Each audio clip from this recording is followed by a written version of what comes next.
பிரியமானவர்களே, இயேசுவின் நாமத்தில் நான் உங்களை வாழ்த்துகிறேன். இந்த இடம் ரொம்ப அழகாக இருக்குல்ல. இது மலேசியாவில் நெகிரி செம்பிலான் அப்படின்னு ஒரு ஸ்டேட் இருக்கிறது. அங்கே செரம்பான் என்கிற ஒரு பட்டணம். அங்கே தான் நாங்கள் உபவாச ஜெபத்துக்கு வந்தோமா. அங்கே எங்களை ஒரு நாள் தங்குறதுக்கு இங்கே உள்ளவங்க ஒழுங்கு செய்திருந்தாங்க ரெசார்ட்டில் தங்க. அந்த இடம் பார்த்து ரொம்ப அழகாக இருக்குது. அதனால தான் அங்கே நின்று உங்களோட நான் பேசுகிறேன். நல்லா இருக்குல்ல, ரொம்ப அழகாக இருக்குது. இந்த இடத்துல இருந்து ஆண்டவர் உங்களுக்கு என்ன வார்த்தை சொல்கிறாரு அதுதானே முக்கியம்.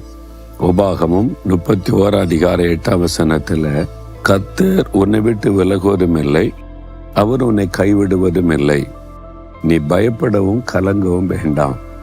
பயம், கலக்கம், ஏதோ ஒரு காரியத்தை குறித்த பயம், உள்ளத்தில் ஒரு கலக்கம்.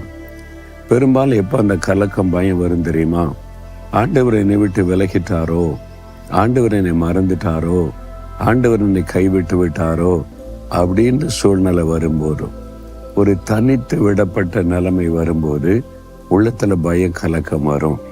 உங்கள் வாழ்க்கையில் கூட, உங்கள் குடும்பத்தில் எல்லாரும் இருக்கிறாங்க, வேலை செய்கிற இடத்துல ஃப்ரெண்ட்ஸ் எல்லாம் இருக்கிறாங்க. ஆனாலும் சில சமயம் எல்லாரும் உங்களை மறந்துட்ட மாதிரி, உங்களை விட்டு விலகிட்ட மாதிரி, நீங்கள் தனித்து விடப்பட்ட ஒரு உணர்வு. எல்லாத்துக்கும் மேலே ஆண்டவர் என்னை கைவிட்டு விட்டாரோ என்பதுதான் பெரிய கலக்கத்தை உண்டாக்கும். ஆனால் ஆண்டவருடைய வசனம் என்ன சொல்லுது? அவர் உன்னை விட்டு விலகவும் மாட்டார், உன்னை கைவிடவும் மாட்டார். ஆகவே உன் இருதயம் கலங்க வேண்டாம், பயப்படவும் வேண்டாம். சில சமயம் இப்படி இருக்கும். நான் ஒரு கூட்டத்தில் பிரசங்கம் பண்ண போனால் ரொம்ப நேரம் காத்திருந்து ஜெபம் செய்வேன். ஆண்டவர் எனக்கு ஒரு உறுதி தரணும்.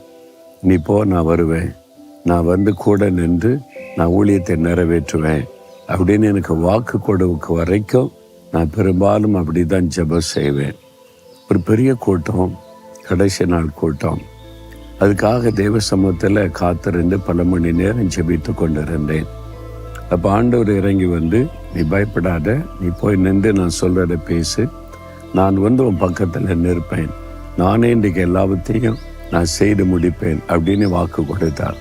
உள்ளத்தில் பெரிய சந்தோஷம், மகிழ்ச்சி வந்துட்டு, கர்த்தர் வாக்கு கொடுத்துட்டார். அப்புறம் தான் ஜெபத்தை முடிச்சுட்டு அப்புறம் புறப்பட்டு கூட்டத்துக்கு போனேன். மைதானத்தில் கூட்டம், பெரிய மேடை, திரளான மக்கள் வந்திருக்கிறாங்க. இந்த பெருங்கூட்ட மக்களுக்கு நான் என்ன செய்கிறது? ஆண்டவர் என்னை பயன்படுத்தணுமே, அதுக்கு தான் காத்திருந்து ஜெபித்து ஆண்டவர் வாக்கு கொடுத்துட்டார். நான் போய் மேடையில் அமர்ந்து கண்ணை மூடி ஜெபித்து கொண்டே இருந்தேன். பாட்டு பாடிக்கிட்டே இருக்கிறாங்க. அப்போ என் ஆண்டவருடைய பிரசன்னத்தை என்னால் உணர முடியல. அப்போ ஆண்டவர் என் கூட இருக்கிறாரா, என்னை விட்டு விலகிட்டாரா? நான் கண்ணை மூடி ஜெபிச்சுக்கிட்டே இருக்கேன். தேவ பிரசன்னத்தை என்னுடைய அறையிலே ஜெபித்த போது அவருடைய பிரசன்னத்தை உணர்ந்தேன், அவர் கூட இருக்கிறதை உணர்ந்தேன், பேசினதை கூட உணர்ந்தேன். இப்போ நான் தனித்து விடப்பட்ட மாதிரி. இடையில ஊழியக்காரங்களாம் இருக்காங்க, அங்கே நிறைய பேர் உட்கார்ந்துருக்கிறாங்க. ஆனால் எனக்கு தனித்து விடப்பட்ட ஒரு நிலைமை, ஒரு கலக்கம், பயம். ஐயோ, ஆண்டவர் இருந்தால் தானே ஊழியத்தை செய்ய முடியும், அவர் இல்லாட்ட நான் என்ன பேச முடியும், என்ன செய்ய முடியும்? உள்ளத்தில் ஒரு கலக்கம் வருது. அப்போ பாட்டு பாடுறான், கடைசி பாட்டு, இனிமேல் நான் செய்து கொடுக்கணும். கலக்கத்தில், ஆண்டவரே நீங்கள் என் கூட இல்லாமல் நான் எப்படி பேச முடியும்? உங்கள் பிரசன்னத்தினால உணர முடியல, என் பக்கத்தில் இருக்கீங்களா? அப்படி சந்தேகம் மாதிரி ஒரு சூழ்நிலை வரும். அந்த மாதிரி நான் கலங்கி ஜெபிக்கிறேன், அப்படி அமைதியாக காத்திருக்கிறேன். பயம், கலக்கம். அப்போ ஆண்டவர் பேசுகிறாரு, நீ ஏன் அப்படி நினைக்கிற? நீ ஸ்டேஜ் பக்கமாக பாரு, நான் கூட தான் நிற்கிறேன். அப்போது நான் ஸ்டேஜ் அந்த மேடை நின்று பிரசங்கம் பண்ணல, அந்த இடத்த பார்க்குறேன். வலது பக்கமாக இயேசு நிற்கிறதை எனக்கு அவர் காண்பித்தார்.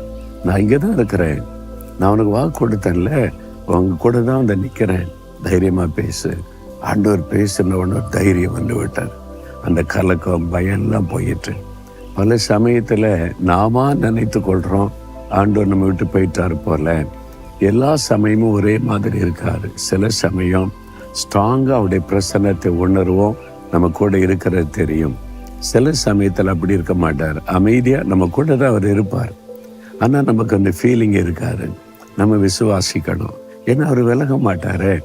ஒரு பயன்படுத்துகிற சமயத்தில் ஸ்ட்ராங்காக அவருடைய வல்லமை நம்ம மேலே இறங்கும். அது முடிஞ்ச பிறகு ஆண்டவர் போயிடுவாரா? போக மாட்டார், கூட தான் இருப்பார். சரீரம் பலவீனமாக இருக்கும், சோர்வு வந்த மாதிரிலாம் சில சமயம் ஃபீலிங் வரும். அவர் கைவிட்டுட்டாருன்னு தோணும். அப்படிலாம் இல்லை, அவர் கூட தான் இருப்பார்.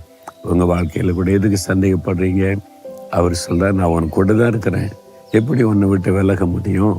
நான் கூட இருக்கிறேன்ல, கலங்காத. நீங்கள் அதை நினச்சி துதித்தாலே போதும். ஆண்டவரே, நீர் என்னை விட்டு விலகவும் மாட்டீர், என்னை கைவிடவும் மாட்டீர், என் கூட இருக்கிற ஸ்தோத்திரம்னு சொல்லி பாருங்கள். உடனே ஒரு தைரியமும் அவருடைய பிரசன்னத்தை நீங்கள் உணர்ந்து கொள்ள முடியும்.